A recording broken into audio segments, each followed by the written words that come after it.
So as one door closes, another one opens, with China pushing out their traders, their miners, and everything to do with crypto. In steps the bull case for DeFi, and we're seeing DEXs pump hard today. So in this video, let's have a look at the landscape, how it's changed, and how this could be a 0 to 100 moment for DeFi, with a load of these DEX-based protocols pumping hard with double-digit gains. If you enjoy the content, make sure you subscribe to the channel, turn on those post notifications, and for additional information and early picks, check out my Patreon, link down below. So with China reiterating their stance on cryptocurrency, yet again, we're seeing DeFi pump, and especially decentralized finance related tokens related to exchange. So these are making a comeback quickly as China are pushing out their traders, and many of the Chinese centralized exchange homes, the likes of Huobi for example, are now shutting up shop to those clients. And this wouldn't be something they would have done lightly. This is them being really forced to do this at this point, as the Chinese market makes up a great deal of the overall crypto trade. So Beijing shaking an angry fist at the crypto industry is nothing new. It happened a couple of times each and every year, and now markets have become mature and resilient enough to shake off the FUD that usually follows. September 24th, China's central bank did again ban crypto transactions for the umpteenth time, but there was a minor dip in total market cap over the weekend when it fell below 2 trillion. But into the start of this new week, things are recovering quickly, and DeFi related tokens are leading the pack. And we can see from the BTC chart here, it was primarily Sunday. We had a big wick down all the way to around 40,700 odd. But this long wick at the bottom here just signifies buyers are stepping in and bringing the price back up quickly. So from around 40,700 all the way up to 43,000 and roughly $600 right now. It does look like the yellow line on the chart there is acting as that support. And we've now set ourselves up with a nice base here to grow from. So let's have a look at these DEX-based tokens. As you would have seen, they've all been pumping. If you've got any in your portfolio, you would have seen some nice green today. We covered PancakeSwap actually yesterday, and it was nice to wake up to see that putting in a nice double-digit gain. There's been a small retrace over the last hour or so, but that is to be expected. But on the whole, this is actually a bit of a paradigm shift now for DeFi and decentralized exchanges, because of course you can't stop people from using a DEX, but you can ban people from certain regions using centralized exchanges. And that's what we've seen with the likes of Huobi. So one door closes and another one opens, and now the opportunity for DeFi to thrive with a large Chinese community is here for the taking. So this is now forcing the arm of those Chinese investors to come and use DEXs and the wider DeFi ecosystem. So across the DEX landscape here, you're going to see a load of green, which is very nice to see. And this seems to be the area of the market that is now leading the charge for this recovery bounce. And dare we say a big Q4 pump. And wouldn't it just be nice if DeFi was the sector to go first here after being written off by so many, saying DeFi's dead, it's not moving, Gensler's got his eyes set on this. Well, hey, something big has happened here. Chinese traders are going to find a way to trade, and if that is through DEXs, then that is what is going to happen. And if DEXs are their only means to do this, then of course that is going to push wide-scale adoption. Then if we dip into the perpetuals here, you can see all of these various perpetual swaps putting in huge gains here. They're all pretty much double digits. And this is where you can margin trade, add leverage to your position. And this is the kind of degen trading that most in Asia want to get involved with. They love their leverage. So decentralized perps like these, I believe, will do very well out of this change in the landscape. And as we can see, DyDx is now over a $1 billion market cap. So the major headline here, DyDx surpasses Coinbase's volume as Chinese traders flock to decentralized exchanges amid crypto crackdown.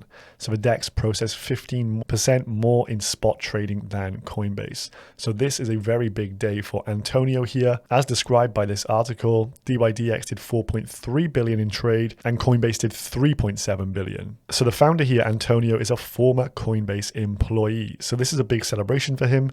5 years ago, I left Coinbase and eventually founded DyDx. And today, for the first time, DyDx protocol is doing more trade volume than Coinbase. So hats off to him for that conviction, moving from the biggest centralized exchange and creating his own decentralized exchange. And this is going to be the future. The future will not be on centralized entities. Things will slowly and surely move over to DeFi. And China pushing their traders out of centralized exchanges just pushes forward the narrative for DeFi. So this is a real 0 to 100 moment, and I think this is massive in the crypto adoption of decentralized finance. So just check this 7-day chart here for DyDx, going absolutely off like a rocket. You can see from the volume profile down here, plenty of trade coming in, and this token is up 22% right now, market cap 1 billion and $1.1 billion worth of trade coming in for the token. That fully diluted valuation now over $21 billion. And a big shout out to Molly here at Big Magic DAO. She actually called the initial FUD campaign from China, saying it was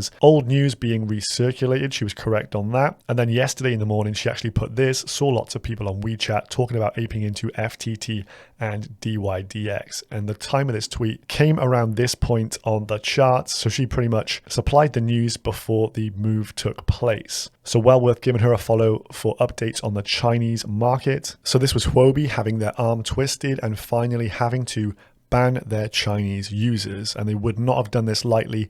They will make up a huge amount of their trade. So a big dent in the armor of Huobi here, and they call it retiring their existing mainland China users. What a strange term to use.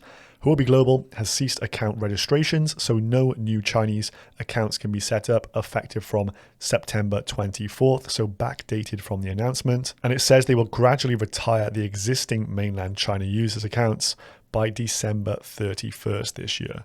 So you can get an idea of this. This is going to be a gradual process, and we've just seen the first innings of this play out. So we're now ahead of the crowd. We can see what's coming here. There's going to be a DeFi adoption over the coming months, with Chinese traders and investors having to familiarize themselves with DeFi. So I'm on the lookout for not only decentralized exchanges, but also DeFi products like Borrow Lend, and even the wallets that have tokens attached to them, because they're going to end up using these things. Of course, they will be forced to use trading venues and wallets, that goes without saying, but I think having the custody of your own assets again, not just leaving them idle on an exchange, people are going to start venturing into Borrow Lend markets and trying to achieve yield on their crypto assets. So this could be a real boom for the DeFi sector. And if we look at the price chart here of Uniswap, it's now broken its down only trend here with a big pop from around 18 bucks up to 25, a very nice reversal here.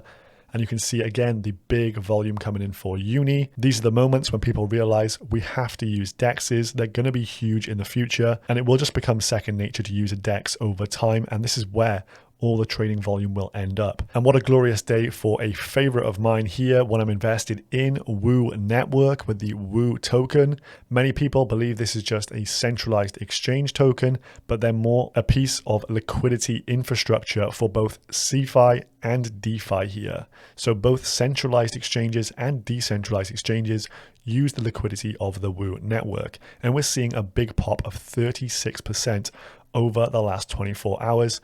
This is monumental. So just look at this chart here, absolutely off like a rocket, and the investment thesis behind Woo now starting to play out. Excellent thread here from Money with Carter, emphasizing the importance of Woo. So he says a common misconception is that Woo is simply a centralized exchange. This isn't true. Woo combines centralized exchanges, decentralized exchanges, and blockchains into a deep, supermassive order book.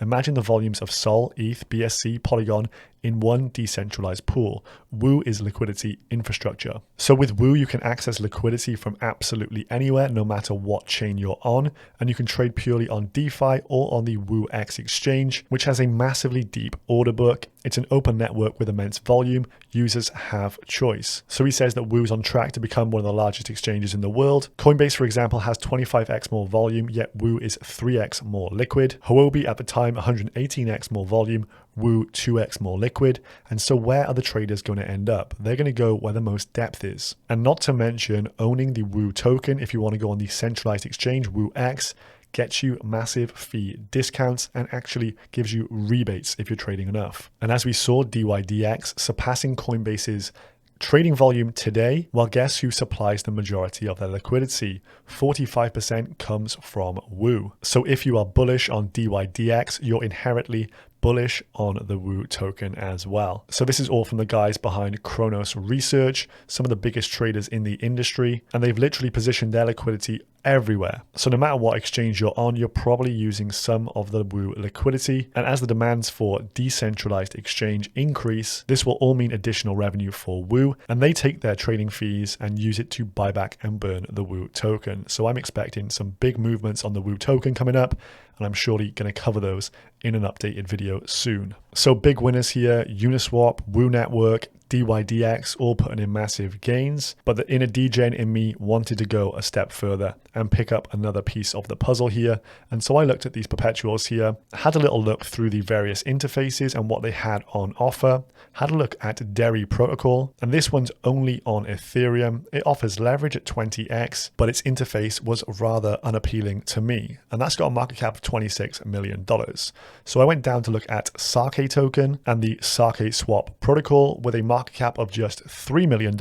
It offers 15x leverage, and it's also on Binance Smart Chain as well as Ethereum. And to be honest with you, I think it's a superior product to that of Defi protocol, and it's a 7x away. So I've aped into Sake today, and this is their perpetual swap trading interface, and they've done $1.4 million of BTC to BUSD trade today here. And so my thinking is that if this is a trend that is going to continue, which I believe it will, as these Chinese traders are going to be forced to take their activities elsewhere, then this whole industry is going to go absolutely parabolic. A rising tide will lift all boats. And so these very small market cap plays like Sake at $3 million are going to get gigacent. And they've recently partnered with Omise Go, now rebranded to Boba Network, to, as they say, offer a faster, cheaper, and more engaging experience to the next billion DeFi users on Ethereum. And Sake Perp, with its decentralized perpetuals contracts platform with a dynamic automated market maker mechanism supporting single asset collateralization for liquidity providers, will take full advantage of the lightning fast transaction speeds and low costs of Boba Network. So there we have it. One door closes and another one opens. Chinese traders being shunned from their traditional centralized exchanges, and they're now on the hunt for new homes in DeFi. This is going to spark a new wave of added liquidity, trading volume, and overall usage of decentralized finance like we haven't seen before. So I think the news coming out over this past weekend has been super bullish for crypto. And as we know, anything that China bans often performs exceptionally well. I hope you enjoyed the content in today's video. If you did, smash a like on the video, subscribe to the channel, check out my Patreon link down below, and I'll see you in the next one. Goodbye.